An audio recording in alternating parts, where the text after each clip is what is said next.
The financial crisis of 2008 struck a major blow to governments as well as households across the EU, forcing deep budget cuts and a steep rise in unemployment in many countries. Unable to spend their way out of a recession, governments needed help in stimulating their economies. EPP Group MEPs helped to write and push through legislation to jumpstart growth, encourage job creation, and help Europeans in their job search. One example is the European Union's so-called Juncker Plan. The European Fund for Strategic Investment, or EFSI, was created in 2015 to provide the billions in financial backing needed for infrastructure and other projects across the EU. The EPP Group's José Manuel Fernandes co-wrote the legislation for EFSI. EFSI a eu un impact très positif, crucial, dans la croissance de l'Union européenne, dans la récupération. Avec EFSI, on a plus de 800 000 emplois, on a aidé plus de 700 000 entreprises, on a mobilisé plus de 345 milliards d'euros dans l'Union européenne. Parliament boosted the funding in 2016 to 26 billion euros and the European Investment Bank to 7.5 billion to potentially leverage up to €500 billion in investment. MEPs also extended the program through 2020 and gave priority to high-risk as well as regional, local and smaller projects. Fernandes also co-wrote that legislation. C'est un fonds vert qui sont pour l'éducation, pour les start-up, pour les PME, pour la recherche et l'innovation, pour le social.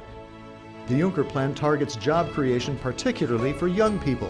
It aims to encourage competitiveness, environmental and climate action, better health care, sustainable transport, the digital sector and creative industries.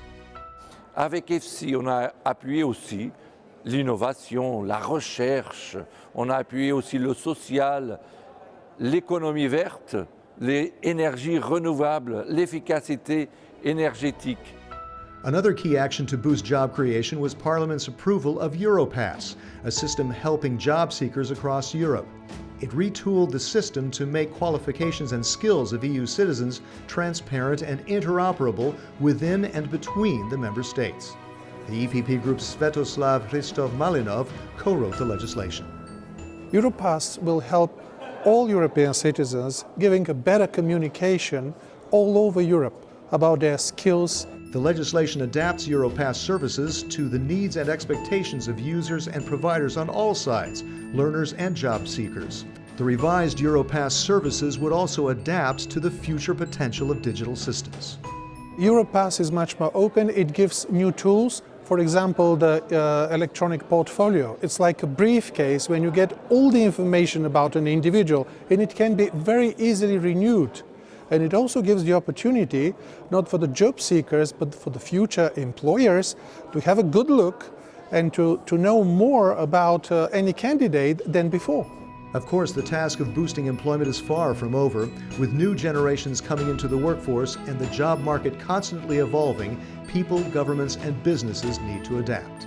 Europass is exactly the right tool for the future. And I also believe that it will be renewed very recently because these developments we know are so quick that no national legislature can catch up. As we understand that the new generation of jobs do not even exist. One of the best proposals for the renewal came from young people looking for jobs, and also from future, I hope, employers.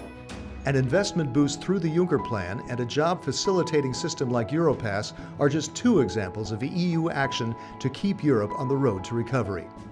We are very well aware that there is, I would call it a virtuous circle between education, research, innovation, new jobs, and again, investment in education, research, new jobs. So I believe that EPP is at the front of these new developments. Le PPE a été le leader pour renforcer la compétitivité et l'emploi dans l'Union européenne.